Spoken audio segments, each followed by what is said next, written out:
그래서 우리가 AI 로봇을 우리가 기술을 만들어내고 이것을 우리 실생활, 우리 생산 활동에 이걸 적극적으로 잘 활용할 수가 있어야 된다.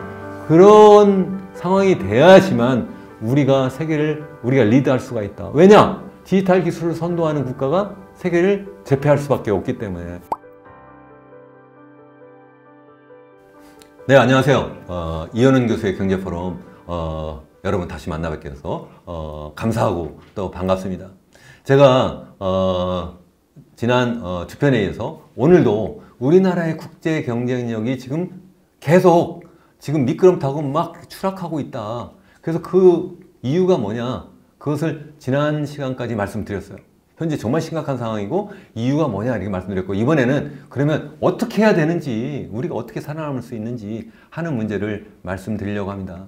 그 첫 번째는 저는 우리나라의 그 인구 고령화는 사실은 하루아침에 바꿀 수가 없어요. 그래서 이 가운데 어떻게든 인구 고령화 속도를 늦추는 게 첫 번째.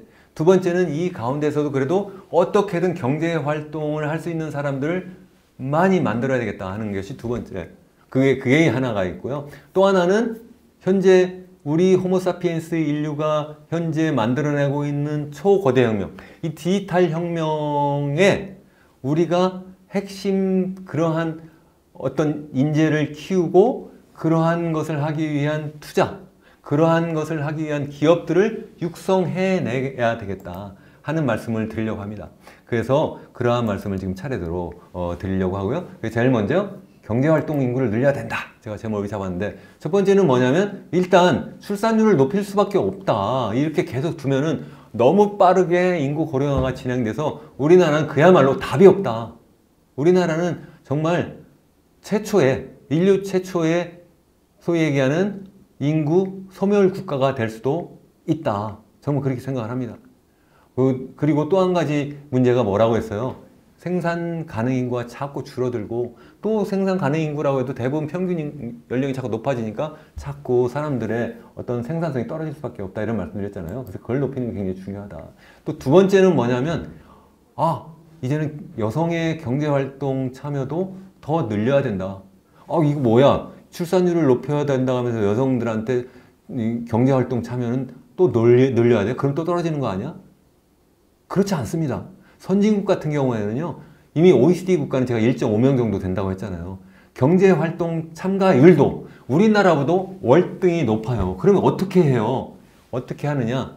이 소위 얘기하는 일과 가정 또는 일과 육아를 병행할 수 있도록 사회가 만들어주고 있어요. 그걸 해줘야 된다는 거예요. 그래서 일과 육아를 병행할 수 있도록 하는 그러한 체제를 만들어서 여성들이 결혼하고 아이도 낳고 싶게 하는 그러한 분위기를 만들어야 되겠다. 그러한 시스템, 그러한 체제를 만들어야 되겠다는 거고, 또 하나는 노인들도, 나이 드신 분들도 그냥 빨리 조기 퇴직해가지고 내가 그냥 사회의 어떤 부양을 받는 정도가 아니라 내가 움직일 수 있을 때는 계속 경제활동을 해야 된다.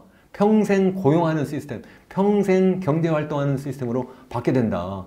그게 바로, 물론 그렇게 해가지고 노인을 착취하자는 뜻이 아니에요. 그게 바로 나이 드신 분들도 내가 경제활동을 함으로써 행복한 노년을 살 수 있도록 그런 시스템을 만들어야 된다는 거고, 또 한 가지는 외국 노동력을 받아들일 수밖에 없어요. 근데 지금처럼 그냥 소위 저숙련 노동, 그냥 건설 노동자라든가 아니면 뭐 계절 노동자 해가지고 농사 짓는 분들이란 이런 분들을 받아들이는 걸로 하면 안 된다는 거예요.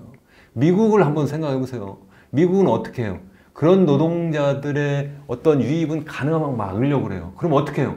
소위 얘기하는 제일 우수한 인재를 전 세계에서 다 끌어오려고 그래요.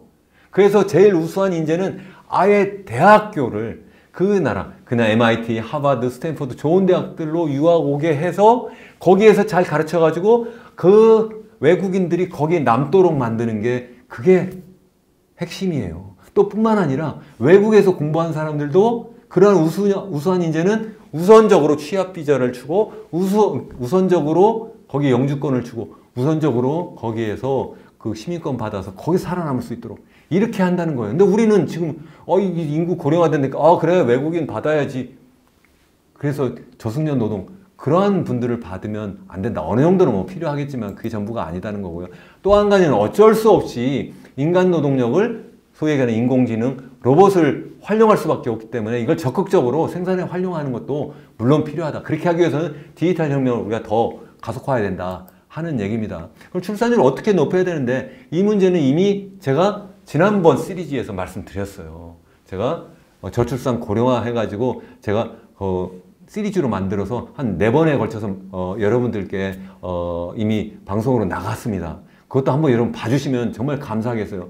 이 문제는 핵심은 뭐냐면 이 저출산 고령화 문제, 저출산 문제가 단순하게 뭐 한 가지 무슨 뭐 여성의 뭐 무슨 뭐 그 사회 참여, 뭐 경제 활동 참여 정도 문제가 아니라는 거예요. 이게 남자든 여자든 일자리가 너무 불안정하고 또 주거가 너무 불안정하다. 너무 집값이 너무 많이 뛰었다. 그리고 양육비용도 너무 많이 높아졌다. 전 세계 최고예요. 소위 주택가격도 최고, 양육비용도 전 세계 최고, 일자리 불안한 것도 거의 지금 OECD 정말 수준 평균 이상이에요. 거기에다가 더군다나 우리나라의 여성들은 전 세계에서 가장 교육 수준이 높은데 정작 경제활동 참가율은 OECD 평균 이하예요. 왜? 일과 육아가 병행이 안 되니까 둘 중에 하나 선택할 수밖에 없거든요. 그래서 이런 문제를 종합적으로 다뤄야 된다. 그렇게 하기 위해서 제가 뭘 말씀드렸어요? 인구 가족부를 꼭 만들어야 된다. 그래서 제가 이게 2024년 올해 2월 1일 중앙일보에 제가 시론으로 게재한 기사를 제가 여기에 일부러 가져왔어요. 인구 가족부 꼭 만들어야 된다. 만들면 이 4가지 제가 여러분들께 말씀드린 호소한 이것을 해야 된다 하는 그러한 내용이거든요. 여러분들 꼭 한번 읽어봐 주시면 정말 감사하겠어요. 그리고 두 번째는 바로 뭐 해야 된다고요? 결국은 디지털 기술을 우리가 정말 앞장서서 창조해야 한다. 그래서 그걸 가지고 소위 얘기하는 기술 수준 높여야 된다. 그래서 우리나라의 경쟁력을 높여야 된다. 그렇게 하려면 어떻게 해야 되느냐? 아까 말한 것처럼 우리가 전 세계 인류가 만들어내고 있는 이 초거대 혁명, 디지털 혁명을 우리가 앞장서서 만들어야 된다. 그럼 어떻게 해야 되는데 핵심은 뭐냐? 첫 번째는 스마트폰이에요.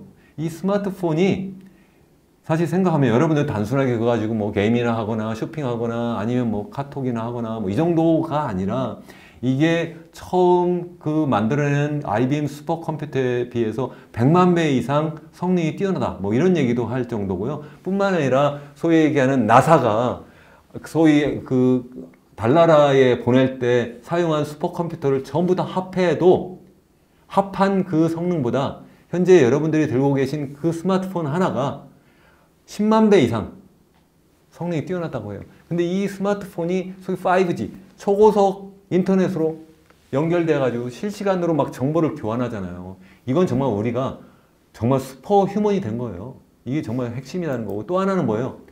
인공지능, 챗 GPT 다 여러분이 아시잖아요. 인공지능 로봇이 우리 인류에게 이제 바로 실생활로 등장한 거예요. 그렇게 함으로 해서 우리 인류가 슈퍼 휴먼이 됐을 뿐만 아니라 또 다른 AI, 이게 Artificial Intelligence라고 하지만 이거가 또 다른 이름으로 뭐라고도 하냐면 Alien Intelligence, 외계 지능이다. 그렇게 얘기하는 사람들도 있어요. 정말 얘가 여기 옆에 와서 물론 좋은 면도 있지만 이게 그렇게 하는 이유는 이게 우리 인류에게 정말 심각한 위협이 될 수 있다. 뭐 이렇게 얘기하는데요. 이게 누가 한 얘기냐면 사피엔스라고 하는 책을 쓴 유발 하라리라고 하는 아주 걸쭉한 그러한 학자가 한 얘기입니다. 어쨌든 그게 핵심이다. 그래서 이거 두 개를 우리가 키워내야 된다. 그러면 어떻게 키워야 되느냐? 그거는 이제 여러 가지가 있는데 그거 말씀드리기 전에 중요한 거 하나 더 말씀드릴게요. 제가 생각할 때는 우리가 여태까지 지금 말씀드렸잖아요. 우리 3대 생산 요소가 있다가 토지, 노동, 자본이 있는데 이제 디지털 혁명이 등장하면서 AI 로봇이 인간의 육체적 노동뿐만 아니라 정신 노동까지 대체하는 상황이 돼버렸잖아요.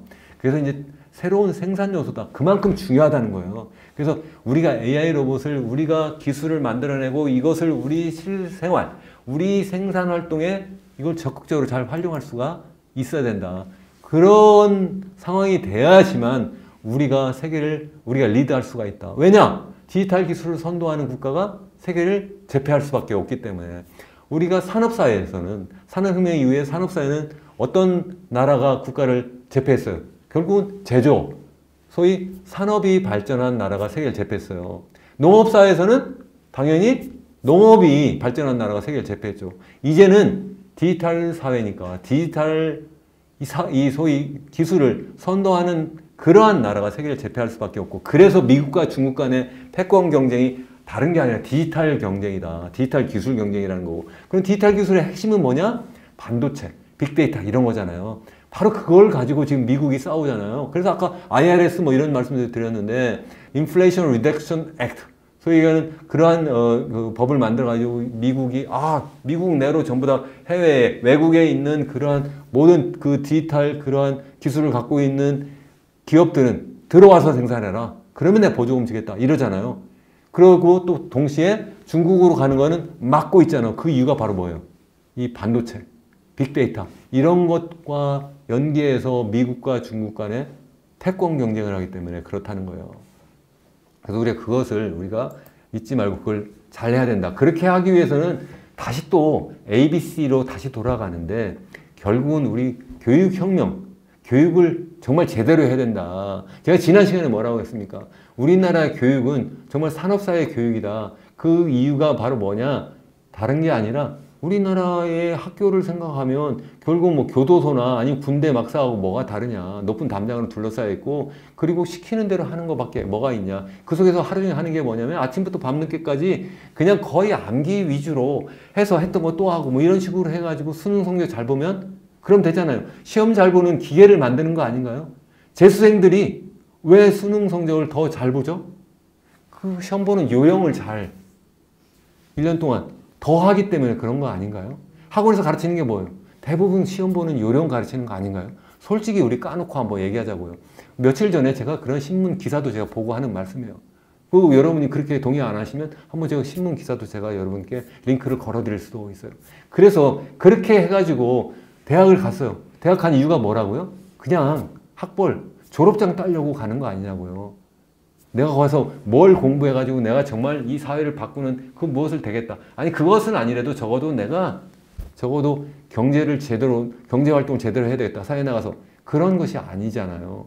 그럼 어떻게 해야 되느냐. 산업사회는 정말 암기 위주의 교육도 됐어요. 그거 가지고 그동안 우리 먹고 살았잖아요. 왜? 거기에는 공장에서 그냥 똑같은 거 찍어내고 계속 돌아가는 거예요. 그러니까 산업사회는 암기 위주, 시키는 대로 하는 그러한 교육이 잘 먹혔어요. 그걸 또 잘하는 나라가 어디예요? 그게 바로 독일이고 일본이에요. 특히 일본이에요. 근데 어때요? 그런 나라들이 지금 특히 일본이 어때요?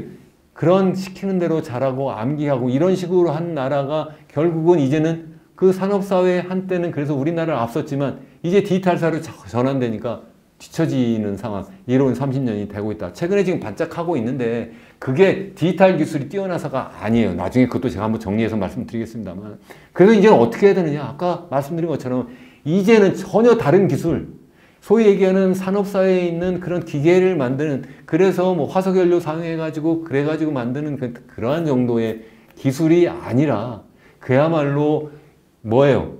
반도체, 빅데이터 이런 걸 이용한 소위 인공지능, 로봇, 그리고 또 그것을 뛰어넘는 그런 어떤 통신기술, 그걸 뛰어넘는 그런 어떤 그러한 그 스마트폰 기술 이런 것들이 너무너무 중요하다. 그래서 요즘 그런 것 때문에 엔비디아 예를 들어서 그러한 기업들이 왜 뜹니까? 우리나라 삼성전자는 왜 죽을 쓰고 있어요? 그 경쟁을 충분히 하지 못하고 있는 반증이 아닌가요? 제가 여러 국가 자료도 봤습니다만 기업 자료도 제가 나중에 한번 정리해서 여러분들하고 말씀을 나누려고 해요. 그 중요한 이유가 사실은 그 속에 들여다보면 우리나라 정부 그리고 우리나라의 교육 시스템 자체가 그러한 기업들 뒷받침 못한 것도 있지 않을까. 또 기업들도 물론 더 잘할 수 있는 방법을 또 강구를 해야 되겠죠. 아무튼 그러면 어떻게 해야 되는데 디지털 사회에서는 교육개혁을 하면 안 된다. 뭐 교육개혁 얘기 그동안 뭐 10년, 20년, 30년도 계속했어요. 안 됐어요. 그게 아니라 교육개혁, 뭐 교육혁명. 왜? 우리가 지금 디지털 혁명을 하고 있기 때문에 지금 혁명적 상황이다. 그럼 어떻게 해야 되느냐? 암기하는 것이 아니라 정말 꿈을 키워야 돼요. 사람들 전혀 다른 생각을 해야 되는 다른 생각.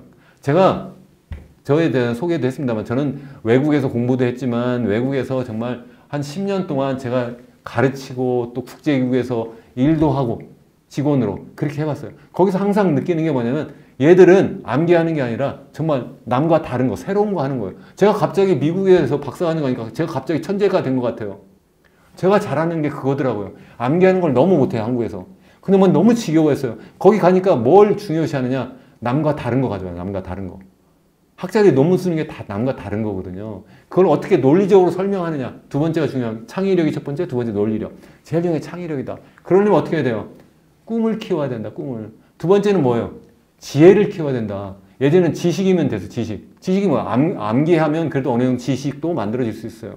그렇지만 이제는 AI에 여러분 소위의 슈퍼컴퓨터, 각 들고 있는 슈퍼컴퓨터에다가 여기에다가 그냥 내가 몇 자 딱 찍으면 나의 그 AI가 챗 GPT가 됐던 뭐 바드가 됐던 그 애들이 순식간에 뭐예요?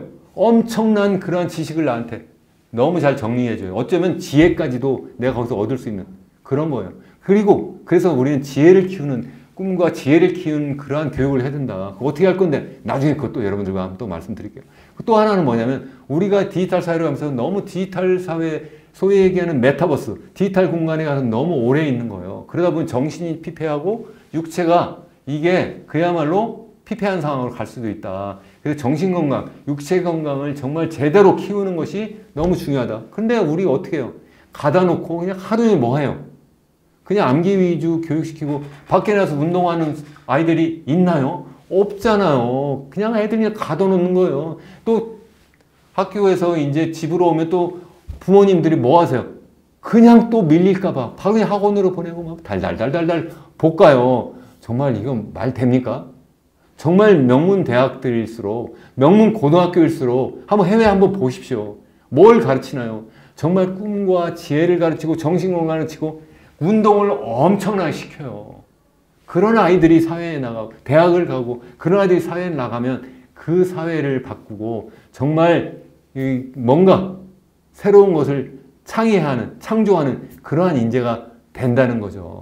또 뿐만 아니라 이러한 그 디지털 사회가 하니까 이제는 그렇게 가둬놓는 교육이 아니라 그야말로 지금 유튜브에서도 여러분하고 제가 만나잖아요. 이게 뭐예요? 이제는 물리적 공간이 아니라 이런 디지털 공간에서 만나잖아요. 이러한 교육, 이러한 어떤 배움이 너무 중요하다. 제가 그래서 여기에서 제가 단순하게 여러분들한테 매일 돌아가는 뭐 경제 시황 말씀드리고 주식가게 이렇게 움직였어요. 그래서 여러분 여기 투자하세요. 이런 말씀은 제가 말씀 안 드릴 거예요. 또 못 드려요. 제가 그런 데 관심도 없고 별로 잘 몰라요. 그런데 다른 데서 들으세요. 또 저는 또 그런 건 다른 데서 들으시는 것도 저는 그렇게 많이 추천도 안 드려요. 왜냐면 대부분 저도 들으면서 아, 이분들이 정말 그렇게 생각하면 자기 재산 다 몰빵해서 돈 벌지 왜 저렇게 하지? 나중에 말을 또 계속 바꾸기도 해요. 그래서 잘 가려 들으세요. 아무튼 저는 좀 더 긴 호흡으로 세상을 보는 그러한 어떤 꿈과 지혜를 키우는 그러한 것을 여러분들이 이러한 어떤 디지털 공간에서도 하시고 이것을 시간적 공간도 뛰어넘어야 된다. 이게 무슨 말씀이에요? 내가 대학 졸업했으니까 내가 그 졸업장 가지고 평생 먹고 살아야 되지. 이게 아니라 너무 세상이 빨리 변하니까 그런데 내가 오래 사니까 내가 평생 정말 새로운 어떤 지식, 새로운 지혜를 얻을 수 있는 그러한 어떤 교육을 이러한 어떤 디지털 공간에서 많이 하셔야 된다. 또 하나는 뭐냐면 우리의 그 어떤 대학을 이제는 완전히 바꿔야 된다. 혁명적으로 바꿔야 된다. 그래서 어떻게 해야 되냐. 이건 뭐 제 개인 생각인데 적어도 세계 10위권 대학을 최소 하나 정도는 만들어야 된다. 지금 뭐 중국이라든가 싱가포르라든가 일본이라든가 일본까지도 막 그 위에 올라가고 있다고 했잖아요. 우리는 지금 한참 뒤쳐져 있잖아요. 그래서 최소한 10위권 대학 하나, 22위권 대학 한 두세 개. 이거 뭘로 하느냐? 다 연구 실적으로 하는 거예요. 연구 실적. 대학생들 입학 성적? 노. 전혀 들어가지도 않습니다. 그러려면 어떻게 해야 되느냐? 완전히 미국 방식으로 잘 경제시키고 우수한 교수들을 유치하는 그러한 방식으로 해야 되거든요. 그러려면 어떻게 해야 되느냐? 이 교육부가 지금 못하게 막고 있어요. 누구를? 국립대, 사립대를 전부 다 국립대처럼 통제하고 있어요. 그래서 뭐 돈도 줄 뿐만 아니라 각종 규제로 여러 가지 뭐 학생 모집부터 거기에서 운영하는 방식 다 규제를 하고 있는 거예요. 그렇게 하지 말자는 거예요. 사립대는 제발 좀 풀어주세요. 제발 아무것도 간섭도 하지 말고 지원도 하지 말아라. 그래서 잘 경쟁해가지고 살아남을 수 있는 그러한 대학들은 세계의 정말 유수한 대학이 될 수 있도록 하고 거기에서 뒤처지는 대학들은 자연스럽게 퇴출될 수 있도록 하는 게 맞지 않느냐. 대신 교육이라는 건 괜히 공적인 그러한 기능도 하거든요. 그래서 국립대학은 프랑스 방식으로 이것을 갖다가 정말 제대로 국립대학을 하자는 거예요. 그래서 모든 국립대학을 저는 프랑스 어떻게 파리 제1대학, 제2대학, 제3대학 이렇게 하잖아요. 이거 갖다가 전부 다 없앴어요. 그 유명한 소르본느 대학까지도 다 없애가지고 제1, 제2, 제3 이런 식으로 하거든요. 그래서 모든 국립대학을 전부 적어도 각 지역의 핵심 거점 국립대학들은 전부 다 그렇게 전부 다 통합을 해가지고 운영하고 그 대신 그렇게 해서 정부가 전적인 지원을 하고 전폭적인 지원하고 그 대신 공적인 기능이 있으니까 정부 교육부가 어느 정도 나름대로 간섭은 할 수 있지 않을까. 그렇게 하는 가운데 국립대 간에 교수와 학생이 자유롭게 이동함으로 해서 그 속에 또 경쟁이 막 일어날 수 있도록 그렇게 하면 동시에 저소득계층에게는 기초학문 또 양질의 교육을 할 수 있도록 하고 뭐 이런 방식으로 하면 어떨까 저는 그런 생각을 합니다. 그렇게 함으로 해서 여기에 제가 아까 보여줬던 그림인데 제발 우리 대학들이 그냥 입학 성적 가지고 1등 했으니까 우리 정말 좋아요. 정말 대단한 학교예요. 이렇게 하지 마시고요. 정말 이 왼쪽에 있는 그러한 대학들과 경쟁해서 내가 정말 전 세계 최고 되어야 되겠다. 이렇게 교수들 그리고 직원들 그리고 학생들도 그렇게 또 졸업생들도 그렇게 하는 게 맞지 않을까 그런 생각을 합니다. 여러분 제가 뭐 3가지 이렇게 말씀드렸는데 그러한 3가지 이 핵심적인 문제를 우리가 해결하지 않으면 우리나라 국제 경쟁력이 강화되기가 어렵고 그렇게 되지 않으면 우리나라 진정한 선진국이 되지 못한다. 그렇게 저는 생각을 합니다. 여러분 시청해 주셔서 정말 감사합니다. 다음 시간에 또 여러분 뵙겠습니다. 감사합니다.